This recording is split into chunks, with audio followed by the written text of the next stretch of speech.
Bonjour, je, je m'appelle Jean-Jacques, je suis disciple de Jésus, je suis pasteur par le ministère que Jésus m'a donné et c'est ma première vidéo que je fais sur YouTube, alors je ne sais pas si elle sera parfaite. En attendant, ce que je voulais faire pour la première fois, c'était m'adresser à tous les hommes de Dieu, quel que soit leur ministère, qu'ils soient prophètes, apôtres, pasteurs, évangélistes ou docteurs de la loi. Je voulais remercier tous ceux qui étaient dans la parole de vérité, c'est-à-dire tous ces hommes de Dieu qui prêchent la parole de vérité, tout ce qui est écrit dans la Bible. Je ne m'adresse pas à ceux qui modifient la parole de Dieu, qui ajoutent ou qui retranchent, comme c'est dit dans l'Apocalypse, parce que c'est quelque chose qui est pas bien du tout et qui amène les brebis au mauvais endroit. Donc, tous mes frères et sœurs en Christ, tous ceux qui ont un ministère que je viens de citer, je voulais vous remercier vraiment pour continuer à partager cette parole de vérité, ne pas modifier la parole de Dieu, parce que tout ce qui est écrit dans l'Ancienne Alliance et dans la Nouvelle Alliance sont toujours d'actualité. On n'a pas à rajouter quoi que ce soit ou à retrancher. On n'a pas à parler de contexte, de lieux, de situations différentes, comme quand on parle des femmes dans 1 Corinthiens 14, qui dit que la femme doit rester dans le silence, qu'elle ne doit pas être pasteur, qu'elle ne doit pas prêcher la parole de Dieu, prendre autorité sur le mari.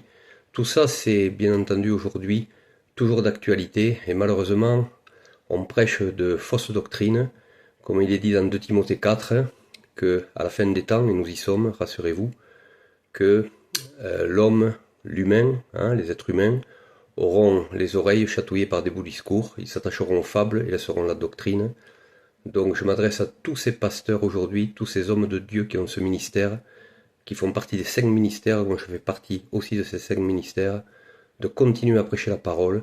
Je me bats contre cette parole de vérité, j'ai des combats qui sont très durs, comme vous aussi, je le comprends, mais nous devons continuer à partager cette parole de vérité. C'est important pour que nos frères et sœurs en Christ bénéficient de la vie éternelle, bien entendu, parce que si nous ne conformons pas à la parole de Dieu, si nous ne la mettons pas en pratique, si nous faisons que la lire, et bien entendu, nous ajoutons, nous retranchons, nous serons bien entendu certainement non pas au ciel, mais dans les ténèbres, dans le creux de la terre, dans le Sheol, dans l'enfer.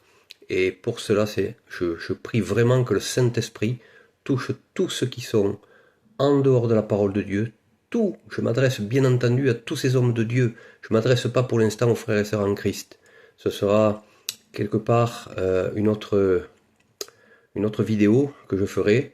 Je verrai si déjà ça intéresse ceux à qui je parle et je continuerai à prêcher cette parole de vérité.